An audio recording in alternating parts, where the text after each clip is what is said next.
The Planning Commission meeting tonight, June 1st, 2022. We'll do a roll call here first. Mr. Valpace, Here? Mr. Mahausen, Mr. Sarah, Mr. Volas, Mr. LePage. All right. First thing on the agenda tonight is the submit the April 6, 2022 meeting minutes for approval. I would make a motion to table this until our next meeting. I wasn't here for the last meeting, so I'd be abstaining anyway. So I'd move it to the next meeting so we have enough people to vote on it. I'll second that table. Okay. All in favor? Aye. Aye. Aye. Any opposed? Okay.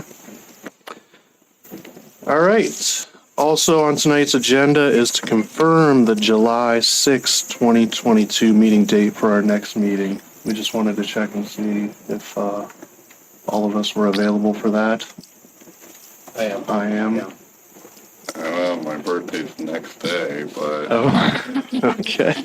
I guess for you guys, I'll be here. Well, maybe we'll bring a cake. What's up, bringing the plane up? Okay, so I think July 26th will work for our next meeting, so if we could get that on the calendar. All right, tonight for our adjudication hearing is application number 22 NCPC-0005, North Canton City Schools at 417 Wise Avenue Northeast, North Canton, Ohio.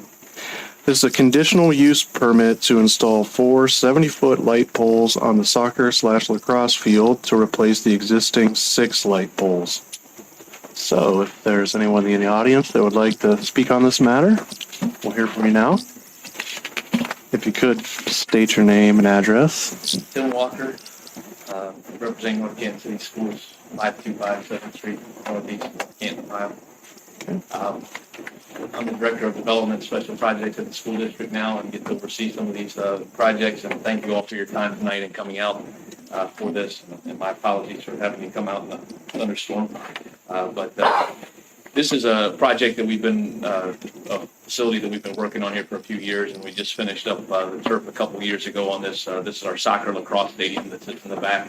And now we've moved to a new lighting system, or would like to move to a new lighting system, largely precipitated by the fact that lacrosse, the 45 or 50-foot poles that we have are pretty low for lacrosse fields, and the ball flying across field is pretty dangerous for kids. And so we've gone to, we've talked to Musco Lighting, who's kind of the experts in that field that we work with often. They've done our football field as well. And so they have recommended this plan that we have, which is to go to 4 light poles, which we currently have 6, and they will be 70 feet high. And so therefore, we're asking for special use permit to put those in because they exceed the 60-foot normal limit. So that's the nature of it. The diagrams and the things that you've been given, we've taken quite a bit of precaution to make sure that there's not a lot of light pollution and light spill and those types of things. Obviously, we're tucked into an area that doesn't have very much residential impact. Where it's tucked in back there, there's not very many residences close by. So that's an advantage for us.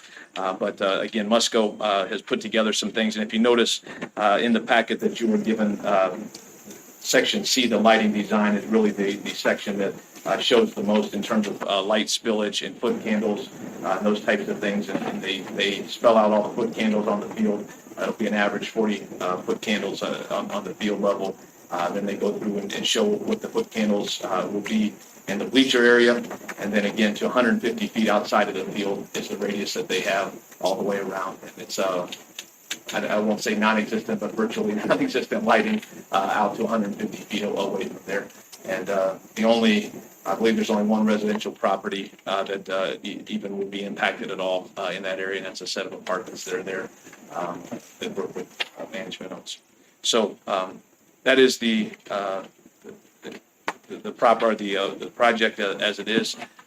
Currently, Abbott Electric is the company that is scheduled to do the work pending approval of this permit. So that's the request tonight. Okay, thank you. All right, Martin, comments from the city? Thank you. The parcel is zoned parks and institution. There's a limitation, as Mr. Walker had indicated, of 60 foot, unless that is Planning Commission approves a conditional use permit to go beyond the 60 foot. Before you is the 4 lights as indicated. I'd like to point out there that the football stadium has, it's reported, 2 80-foot lights and 2 90-foot lights. Of course, the existing right next door to the soccer field is considerably higher. We have noticed the residents to the municipal code not received any feedback from the residents that were noticed, or the parcel owners, that is.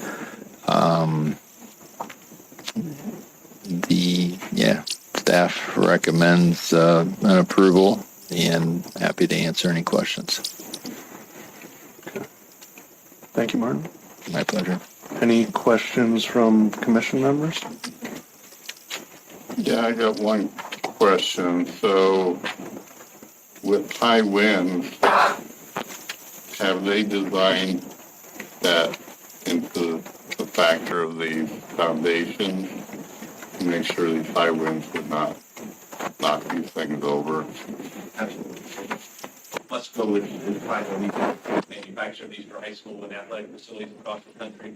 It's a precast, similar to what we have at our football stadium. So it's precast, pole, 14 feet into the ground, and then they have it all engineered all the way up. There'll be 7 fixtures on each pole, making them all the engineering and so forth, to make sure that they can resist. Thank you.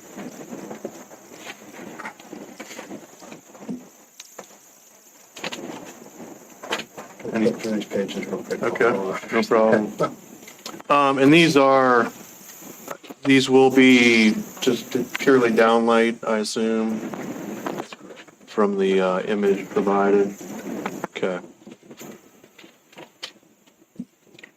Tim, these are all LEDs as well. That's correct. Right. Should get that taken care of. And I mean, at other fields that have a similar use, have they gone to this type of light in other districts or other communities? The majority of the communities, we're very fortunate, not very many have a separate lacrosse Right. field from the football stadium, so most of them already are at that 85 foot where our football stadium is, the 80 or 85 feet. So it's not an issue, it was never an issue for us when we played in that stadium. It's just since we moved over, it was originally a soccer stadium, they were lower lights, at 25 to 50 feet. Okay. It's more for the lacrosse than it is for soccer. Right. Primarily. Well, I've seen the ball go above those lights of soccer balls. Yes, sir. What did they dig up that? I said that it's, well, it's normal and customary for, sometimes the ball will go above there. I just want to know what other school districts have used this for. What's normal and customary at other places. And it's, in North Canton's unique because we have a combination field, right? Yeah, there's in the specs, it says 115 miles an hour, 150 mile an hour winds, which is pretty good. Yeah, I don't have any reservations. Okay. Any other questions, commission members? Any questions from our audience? Okay. Well, if there's no additional questions, Tom? I'd like to make a motion to approve. I will second it. Okay, we have a motion and a second. All in favor? Aye. Aye. Aye. Any opposed? Okay, conditional use passes. Thank you. I'd like to make a motion to adjourn. I will second.